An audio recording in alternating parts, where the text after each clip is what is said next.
Assalamualaikum warahmatullahi wabarakatuh. Kembali lagi di acara Morning Motivation Seman 2 Padalarang. Kali ini kita kedatangan narasumber Pak Ustadz Aceng Apip. Halo Bapak. Halo, assalamualaikum. Waalaikumsalam. Hari ini kita akan membahas bulan Sya'ban ya Pak ya. Insya Allah. Jadi gini Pak, setahu Devan, bulan Syaban itu bulan yang mulia. Kenapa bulan Syaban itu bisa dimuliakan? Apa karena dihampit oleh dua bulan yang mulia, Rajab dan Ramadan Pak? Ya. Bismillahirrahmanirrahim. Alhamdulillahirrahmanirrahim. Wassalatu wassalamu ala asyrafil anbiya wal mursalin wa alihi washabbihi ajmain, amma ba'du. Memang kita alhamdulillah sekarang itu di bulan Sya'ban. Ini kemarin itu hari ke-15, 16, sekarang 17 bulan Sya'ban. Memang Allah menciptakan 12 bulan ya. Inna iddatasy syuhur, Allah menciptakan 12 bulan. Dan bulan Rajab, bulan Sya'ban, bulan Ramadan ini ketiga bulan yang Allah muliakan. Kenapa gitu ya disebut bulan yang mulia? Tentunya bulan Rajab ada di Isra dan di Mi'rajkannya. Nah, bulan Sya'ban itu kenapa disebut bulan yang termasuk yang dimuliakan? Jadi memang dalam agama Islam itu ada yang disebut fadilah amal.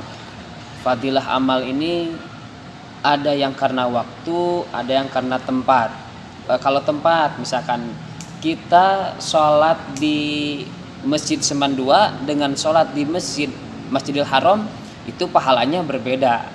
Itu karena tempat. Nah ini waktu. Nah di bulan Rajab, di bulan Sya'ban, bulan Ramadan tentunya ini pahalanya berbeda-beda. Keutamaannya bahwasanya ada satu hadis Rasulullah SAW, tadruna lam Sumayya Sya'ban. Qalullahu rasuluh a'lam li'annahu yasy'ab fihi khairun katsira. Tahukah kamu sekalian kenapa bulan ini dinamakan bulan Sya'ban?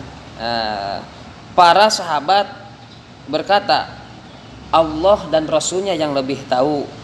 Maka Rasulullah SAW menjawab, karena pada bulan ini satu kebaikan akan bercabang lebih banyak. Nah, bulan Sya'ban juga disebut bulan rahmah, bulan maghfirah. Kemudian keutamaan bulan Sya'ban ini Rasulullah SAW bersabda, fadlu Sya'ban ala sairil syuhur kafadli ala sairil anbiya. Nah, bulan Sya'ban itu perumpamaannya Rasulullah dengan para nabi yang lain. Nabi Muhammad dengan nabi yang lain itu lebih unggul Nabi Muhammad. Kemudian wa fadlu Ramadan ala sairi syuhur kafadlillahi ta'ala ala ibadih. Perumpamaannya bulan Ramadan dengan bulan yang lainnya itu perumpamanya Allah dengan hamba-hambanya. Nah begitu. Jadi bukan karena dihimpit, akan tetapi pada bulan Sya'ban ini ada beberapa hadis yang menyatakan ini termasuk bulan yang mulia karena disebut bulan rahmah, bulan maghfirah, bulan dilipat gandakannya pahala pula. Kemudian ada satu hari yang dimana disebut nisfu Sya'ban. Biasanya tanggal 15 ya, tanggal 15 nisfu Sya'ban, pertengahan. Nah, dimana pada pertengahan bulan Sya'ban itu semua amal manusia, semua amal hamba-hambanya itu dilaporkan kepada Allah Subhanahu wa ta'ala. Nah, kalau di bulan Sya'ban ada nisfu Sya'ban, itu termasuk hari yang dimuliakan. Kalau di bulan Ramadan ada yang disebut dengan malam Lailatul Qadar. Kenapa bulan Sya'ban dimuliakan? Ada literatur, ada hadis-hadis yang menyatakan bahwasannya bulan Sya'ban itu bulan yang termasuk bulan yang dimuliakan. Nah, termasuk baginda Nabi Muhammad SAW di bulan Sya'ban itu penuh puasa full 1 bulan. Begitu. Jadi kan bulan Sya'ban ini bulan yang dimuliakan. Terus berlipat ganda pahala ya Pak ya. Iya. Terus amalan apa aja yang bisa kita lakuin di bulan Sya'ban? Tentunya sebetulnya tidak ada yang dikhususkan pada bulan Sya'ban ini, tidak ada yang dikhususkan harus baca apa. Yang tentunya satu, kita mengingat Allah dan mengingat Rasulnya. Mengingat Allah, berzikir kepada Allah. Mengingat Rasulnya, berbanyak salawat kepada baginda Nabi besar Muhammad SAW. Adapun kebiasaan di masyarakat kita, biasanya pada malam nisfu Sya'ban itu kita membaca Yasin 3 kali.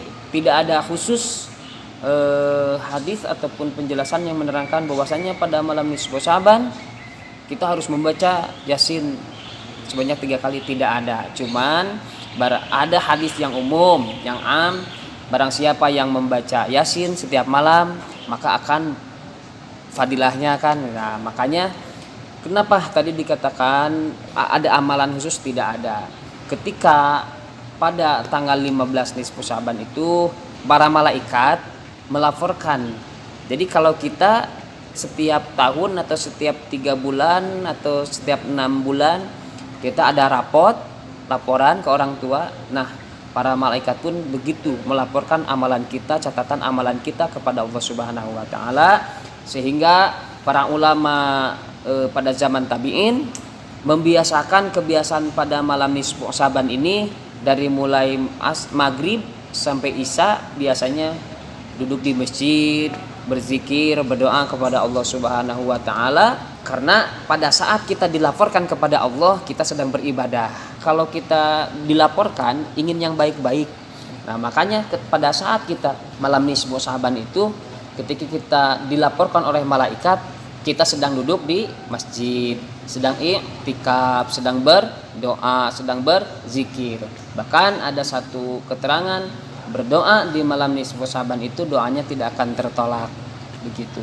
Jadi Pak, kalau diibaratkan dengan rapot tadi, apakah amalan kita bisa diremedial?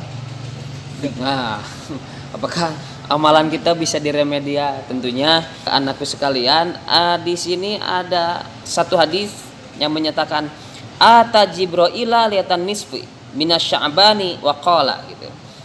Datang malaikat Jibril pada malam nisfu Sya'ban gitu. Ya Muhammad, hai Muhammad, hadhihi layatun nisfu tuftahu fiha abwabas sama. Kata malaikat Jibril, hai Muhammad, ini malam di mana dibukakannya pintu-pintu langit. Wa abwabar rahmah, kemudian dibukakannya pintu rahmat, kasih sayang Allah. Fakum, hai Muhammad, berdirilah, bangkitlah. Warfa ra'saka wa yadaika ila sama. Ya Muhammad, tengadahkan kepalamu, angkat kedua tanganmu, berdoa kepada Allah Subhanahu wa taala. Karena ini malam nisfu Sya'ban itu di mana doa diijabah. Kemudian fakultu ya Jibril ma hadhil lailah. Kemudian Nabi Muhammad bertanya, Jibril, malam apakah ini? Ya. Faqala hadhi lailatu tuftahu fiha salasatu mi'ata babin minar rahmah. Jadi ini malam dibukakannya 300 pintu rahmat. 300 pintu rahmat Allah Subhanahu wa taala membuka. Kemudian fayaghfirullahu taala li jami'i, ya Allah mengampuni dosa-dosa hambanya, man la yusyrik billah, kecuali tidak musyrik kepada Allah. Nah, kalau musyrik kepada Allah maka tidak ada ampunan baginya. Kemudian ila mangka nasahiron, kecuali yang suka sihir, au kahinan, kecuali yang suka meramal ya. Kemudian au mudmina khamrin, pemabuk, peminum khamar. Kemudian au musron ala zina, yang suka berzina. Au kilar riba, yang suka makan riba. Kemudian au akal walidain, yang suka berdosa kepada kedua orang tua. Au namami, orang yang namimah, yang mengadu domba. Kemudian au qati'ur rahmi, orang yang memutuskan tali silaturahmi. Bahkan dalam riwayat yang lain, pada bulan Sya'ban ini, pada malam nisfu Sya'ban ini tidak akan diampuni orang yang masih ada dendam dalam hatinya. Nah, itu tidak boleh. Kalau kita masih dendam kepada seseorang, maka tidak akan termasuk orang yang mendapatkan magfirah atau ampunan Allah Subhanahu wa taala. Nah, semuanya itu akan Allah ampuni ya tubu, sehingga mereka bertobat. Kalau tidak bertobat, ya tidak Allah ampuni. Nah, dengan sama halnya dengan kita. Kalau kita tadi kalau pertanyaannya apakah rapot itu bisa remedial? Ya. Amalan juga kita mungkin bukan remedial ya. Kita akan diampuni dosa-dosa kita, kebaikan kita akan diampuni oleh Allah Subhanahu wa taala apabila kita bertobat kepada Allah. Sama hanya kita nilai kurang, berarti bisa diperbaiki dengan kita meminta maaf kepada gurunya, kemudian beramal baik ya gitu ya. Nah, sama hanya apalagi Allah. Jadi kan kalau kita perempuan ada masanya head kan. Terus amalan apa yang bisa dilakuin wanita yang lagi head kayak gitu? Nah, kalau kita seorang wanita yang karena wanita itu sudah sunatullah, ada halangan, bukan berarti tidak beribadah kan? Justru dengan wanita ketika datang haid itu kita menerima, kita ridho, itu sudah punya pahala dari Allah Subhanahu wa taala. Nah, kalau kita apa yang harus kita lakukan tadi pada bulan Sya'ban itu tidak ada khusus, yang jelas kita berzikir kepada Allah, membaca Al-Qur'an, kemudian membaca sholawat. Nah, bagi perempuan mungkin bagi yang berhalangan ya kita membaca sholawat, kita berdoa kepada Allah gitu. Ya, berdoa, membaca sholawat itu hal-hal yang bisa kita lakukan sebagai wanita yang haid. Karena kita sholat tidak bisa, kemudian membaca Al-Quran juga kita halangan, maka kita perbanyak membaca sholawat. Kita saum juga tidak bisa, berarti ya sholawat sajalah kepada Allah ya, mengingat Allah, kemudian bersalawat kepada baginda Nabi besar Muhammad SAW. Karena Rasul juga 1 bulan penuh itu berpuasa di bulan Sya'ban ini.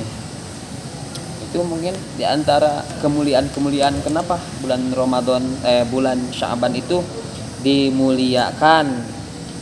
Bahkan nih ada satu keterangan hadis, man ahya lailatal aidain wailatan nisfi minasya'bani lam yamut qalbuhu hina tamutul qulub. Barang siapa orangnya yang menghidupkan Lailatul Aidain, 2 Aid itu Idul Fitri dan Idul Adha. Kalau kita meramaikan, artinya menghidupkan itu meramaikan. Kita kalau identiknya kalau di 2 Aid itu kita ngapain? Takbir ya. Takbiran. Kalau kita menghidupkan kedua malam itu, kemudian walailatan nisfi, kemudian kita menghidupkan malam nisfu Sya'ban yang kemarin sudah terlewat, minasya'bani dari bulan Sya'ban, lam yamut maka tidak akan mati hatinya. Qalbuhu hina tamutul qulub, di mana Allah mematikan hati orang-orang yang lain yang tidak bertobat, yang tidak berzikir, yang tidak ingat kepada Allah. Nah, orang yang menghidupkan 2 Aid malam itu kemudian pada malam nisfu Sya'ban, maka tidak akan terkena mati hatinya. Itu jaminan dari Rasulullah SAW melalui hadis-hadisnya. Nah gitu. Jadi kalau malam Idul Fitri, Idul Adha biasanya kita sibuk main, sibuk kemana, harusnya banyak berzikir, takbiran gitu harusnya. Terima kasih atas penjelasannya Pak. Mungkin cukup sekian ya dari penjelasan tentang bulan Sya'ban ini. Wassalamualaikum warahmatullahi wabarakatuh.